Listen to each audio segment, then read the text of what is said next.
भाजपा को तगड़ा झटका, जबकि गौतम बुद्ध नगर में राष्ट्रीय लोकदल मजबूत हुई है।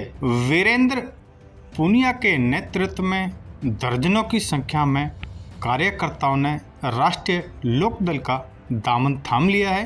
आइए आपको दिखाते हैं एक खास रिपोर्ट।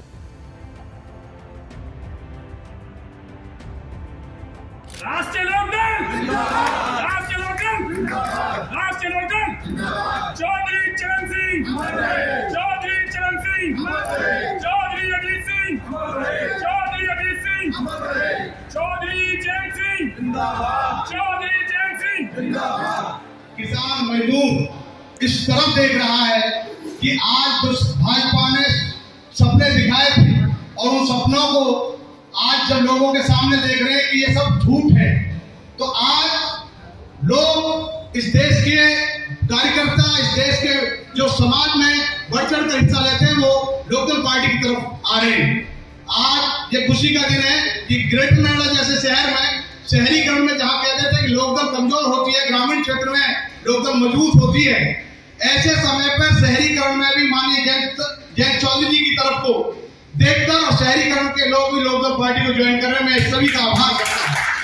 साथियों, आज वीरेंद्र पुनिया जी नहीं आए इस पार्टी में, अपने साथ में लगभग दर्जनों लोगों को साथ लेकर ज्वाइन कर रहे हैं। मैं पत्रकार भाइयों को बताऊं, लगभग काफी लंबी सूची है, मैं पत्रकार भाइयों को पहुंचवा दूंगा। मैं ये मन से बताना चाहता हूँ, बीच में इसलिए खड़ा हुआ हूँ कि साथियों, आज लोकदल का परिवार बढ़ रहा है। मेरे लिए खुशी का ये दिन है कि धीरे धीरे पार्टी अपने मिशन पर आगे बढ़ रही है। आम जनता में हमारे राष्ट्रीय अध्यक्ष, प्रदेश अध्यक्ष, क्षेत्रीय अध्यक्ष, इन सब लोगों की मेहनत से और संगठन महामंत्री, मंडल अध्यक्ष, सभी लोग दिन रात 24 घंटे जनता की आवाज को सदन तक उठाने का प्रयास करते हैं। लगभग 28 दिसंबर से लेकर 31 जनवरी तक जो आवारा पशु, गन्ना मूल्य, आलू के मूल्य और बेरोजगारी के ऊपर लगभग 1.5 महीना जो प्रोग्राम चला, उस प्रोग्राम में जनमानस की आवाज को लोगों ने जिस तरीके से उठाया, आज लोगों को लगता है कि भाजपा को अगर कहीं पे अगर कहीं पटकनी देगी तो वो पार्टी है तो राष्ट्रीय लोकदल है, माननीय जयंत चौधरी जी। मैं सबके नाम लूं क्योंकि सब लोग परिवार के सदस्य हैं, मैं तो हर व्यक्ति से वाकिफ हूँ। आप लोगों ने जो यहाँ कर अपना समय दिया, उस सब के लिए भी मैं आपका तहे दिल से, क्योंकि मैं तो लोकल हूँ, हम अपने अतिथि योगेंद्र भाई जी को, चेतन साहब को सुनाएंगे, दिलनवाज जी को सुनाएंगे। तो मैं तो इन्हीं शब्दों के साथ कि आप लोग आए, आप लोगों ने हौसला बढ़ाया और आगे भी आप लोगों से उम्मीद रखता हूँ कि इसी तरह से घर घर जाकर के आप पार्टी के विस्तार के लिए कार्य करते रहेंगे। और वो दिन दूर नहीं है कि जब देश की जनता को एक आवश्यकता है, एक नौजवान जयंत चौधरी जी के रूप में हम देखते हैं। इस समय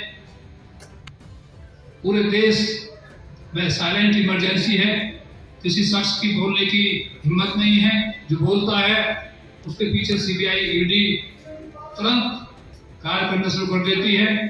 किसी की जुबान खोलने की आज हिम्मत नहीं है, लेकिन वो शख्स बड़े जुझारू रूप से संघर्ष के रास्ते पर है। जयंत चौधरी जी को मैं तो ये उम्मीद करता हूं कि चौधरी चरण सिंह जी जिस शिखर तक पहुंचे थे, उस ऊंचाइयों तक हमको जयंत चौधरी जी को ले जाना है। और वो कुशल नेतृत्व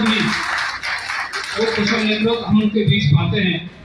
वो ऐसी सादगी और विनम्रता उनके अंदर है और ईमानदारी उनके अंदर है कि निश्चित रूप से वो देश की राजनीति में अपना ऊंचा स्थान रखेंगे।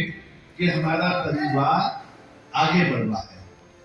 माननीय अध्यक्ष जी, मैं आपसे एक निवेदन करना चाहता हूँ कि वीरेंद्र पुनिया जी को आप खाली मत बैठने दीजिएगा, इन्हें कोई ना कोई जिम्मेदारी दो दीजिएगा ताकि पार्टी को आगे ले जाने का ये काम कर सके।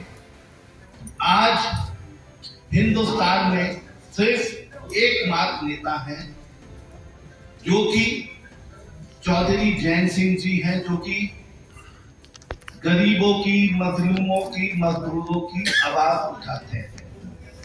मुझे दूर दूर तक कोई नेता दिखाई नहीं देता। आज हम सबको मिलके राष्ट्रीय लोकदल परिवार को इतना आगे बढ़ाना है कि 2024 में हमारे मेंबर ऑफ पार्लियामेंट इतने हों कि ताकि कि आपकी आवाज उठा सके। इसी के साथ संगठन की जो जिम्मेदारी है जिला अध्यक्ष जी पे, मैं इन्हें फिर से बधाई देना तहे दिल से अभिनंदन करता हूँ, स्वागत करता हूँ और ये उम्मीद भी आपसे लगाता हूँ कि आप राष्ट्रीय लोकदल को, इसकी विचारधारा को, उसकी नीतियों को आगे बढ़ाते हुए राष्ट्रीय लोकदल को मजबूत करने का काम करेंगे, ऐसा मेरा विश्वास है। साथ ही गौतम बुद्ध नगर की धरती ऐसी पावन धरती है, मुझे आपके बीच दूसरी बार में आया हूं, तो मुझे लगता है कि मुझे जरूर लगाव यहाँ से एक अलग ही अंदर से फील होता है कि मुझे कोई न कोई यहाँ आप ऊर्जा देते हैं।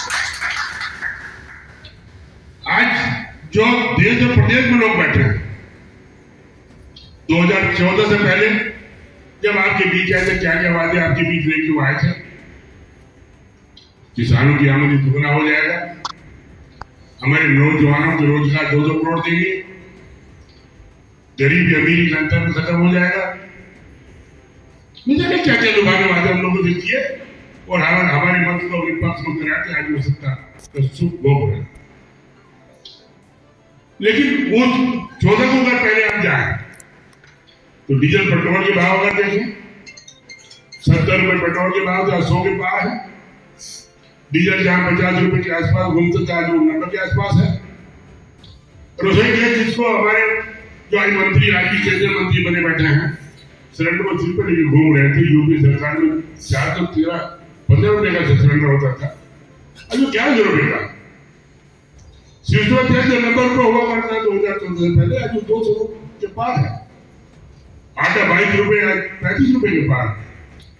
अगर इस पर चर्चा करेंगे तो शायद पूरा दिन लग जाएगा उनको गिनवाते हुए कि महंगाई का स्तर जो उन्होंने बढ़ाया है वो हम सब उसे जूझ रहे हैं।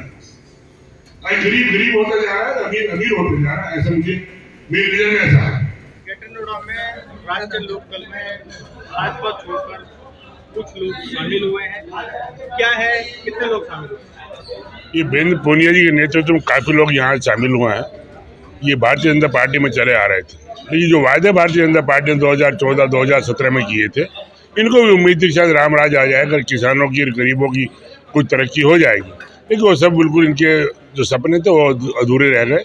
आज उनको देख के चौधरी साहब की आत्मा इनके अंदर आई और ये आज राष्ट्रीय लोकदल ने ज्वाइन किया, इस राष्ट्रीय लोकदल सदस्य ग्रहण किया। मैं इनका इस्तेकबाल करता हूँ, बहुत ही इनको धन्यवाद देता हूँ कि इन्होंने कम से कम सही समय पर इनको आज राष्ट्रीय लोकदल ज्वाइन किया।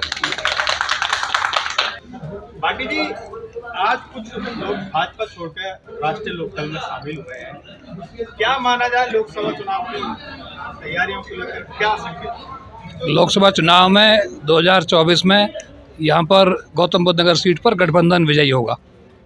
जिस तरीके से भाजपा सत्ता में होते हुए भी भाजपा से छोड़कर लोग लोकदल में आ रहे हैं, ये सीधा सीधा संकेत है कि क्षेत्र की जनता अपने विकास की तरफ और क्षेत्र के आने वाले भविष्य की तरफ देख रही है और यहाँ पर निश्चित रूप से गठबंधन की विजय होगी।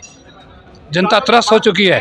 यहाँ का किसान त्रस्त है, यहाँ बेरोजगारी है, किसानों के साथ यहाँ पर धोखाधड़ी हुई है, किसानों की ज़मीन कानून के तहत न लेकर के यहाँ के नेताओं ने छल किया है। जनता जाग चुकी है और उसका लोकसभा चुनाव में करारा जवाब भाजपा को यहाँ की जनता देगी। विधायक जी, क्या कहना चाहते हैं? गौतम बुद्ध नगर में राष्ट्रीय लोकदल दिनों दिन मजबूत होती जा रही है, आज कुछ भाजपा के लोग भी। वीरेंद्र पुनिया जी भाजपा को छोड़ के राष्ट्रीय लोकदल परिवार में शामिल हुए हैं। इन्होंने पूरी की पूरी आस्था जताई है हमारे नेता आदरणीय चौधरी जैन सिंह जी में, और मैं बधाई देना चाहता हूं जनार्दन भाटी जी का, जो हमारे जिला अध्यक्ष हैं, जो कि रात दिन लगे हुए हैं, और हमारे मंडल अध्यक्ष इंद्रवीर भाटी जी रात दिन लगे हुए हैं परिवार को आगे बढ़ाने में, और बहुत ही मजबूत होता जा रहा है राष्ट्रीय लोकदल गौतम बुद्ध नगर में।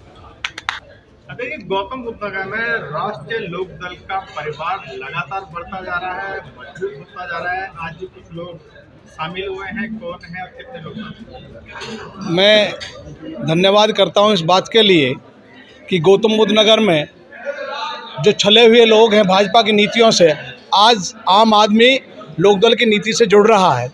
और इसका सबसे बड़ा जो रीज़न है वो ये है कि हमारे राष्ट्रीय अध्यक्ष जो जनमानस की आवाज़ को राज्यसभा में उठा रहे हैं, और उन्होंने एक बहुत बड़ा मुद्दा उठाया है जिससे युवा ज़्यादा प्रभावित है कि वो बार बार सदन में कह रहे हैं कि 21 साल की आयु होनी चाहिए चुनाव लड़ने के लिए, क्योंकि जब कम उम्र का नवयुवक लोकसभा में जाएगा तो युवाओं की आवाज़ बनकर युवाओं के सपनों को साकार करेंगे। उन नीतियों को, उनकी आवाज़ को सुनकर यहाँ का युवा और किसान विशेष तौर पे वो लग रहा है कि जयंत चौधरी एक ऐसी आवाज़ है जो हमें वहाँ मजबूत कर सकते हैं। प्रदेश अध्यक्ष रामाशीष राय जी, क्षेत्रीय अध्यक्ष हमारे चेयरमैन साहब, संगठन मंत्री जी दिन रात, और दिलनवाज जी पूर्व विधायक, और हमारे मंडल अध्यक्ष इंद्रवीर भाटी जी जितनी मेहनत कर रहे हैं, घर घर जाकर लोगों को जगा रहे हैं। इसका रीज़न है कि लोकदल गौतम बुद्ध नगर में मजबूती के साथ खड़ा है। और आज मेरे भाई, छोटे भाई वीरेंद्र पूनिया जी ने पार्टी में आकर ये महसूस करा दिया है कि आने वाला 24 लोकदल गठबंधन, समाजवादी पार्टी और आज़ाद समाज पार्टी मिलकर जब चुनाव लड़ेगी तो यहाँ विजयश्री गठबंधन की ही होगी। तो मैं आने वाले सभी लोगों से अपील करता हूँ, आपके माध्यम से, मीडिया के माध्यम से, कि आप सब लोग, क्योंकि गौतम बुद्ध नगर का किसान इतना छला गया है कि अभी 8 दिन पहले ये पता चला है कि भाजपा सरकार जब से आई है, हमारा 17.5% जो कोटा नया जो यहाँ पे सेक्टर अलॉट होता था, जिसमें किसान को वो 17% कोटा मिलता था, 17.5%, उसको ख़त्म कर दिया। हमारी 6% जो भूमि अधिग्रहण के बाद 6% प्लॉट मिलता था, उसको इन्होंने चुपचाप तरीके से रात को चोरी करी किसानों के साथ, और उस कोटे को भी ख़त्म कर दिया। तो यहाँ का किसान अपने आप को ठगा महसूस कर रहा है, इसलिए लोकदल के साथ चलने के लिए तैयार है। धन्यवाद। वीरेंद्र पूनिया जी, आपने भाजपा छोड़ी है, राष्ट्रीय लोकदल ही क्यों, और कितने समर्थकों के साथ आए हैं? हमारे साथ अभी 11 सदस्य आए हैं जो अभी ज्वाइन किया आज। उसमें सभी धर्म के लोग हैं, मुस्लिम भी हैं, जाट भी हैं, अपने हरिजन भी हैं, पंडित भाई भी हैं, सभी धर्म के लोग साथ आए हैं। क्योंकि मैं सर्वधर्म की राजनीति करता हूं। पहले मैं भाजपा में पूरी मेहनत के साथ लगा हुआ था, लेकिन हमने देखा कि जो हम उनको काम करने चाहिए थे उस तरह से वो खरे नहीं उतरे हैं। हमारे किसान भाई बहुत त्रस्त हैं, इसलिए हमको सारे को देखते हुए किसान भाइयों की हेल्प करने के लिए, उनके साथ कंधे से कंधा मिला खड़े होने के लिए हमने पार्टी ज्वाइन की है।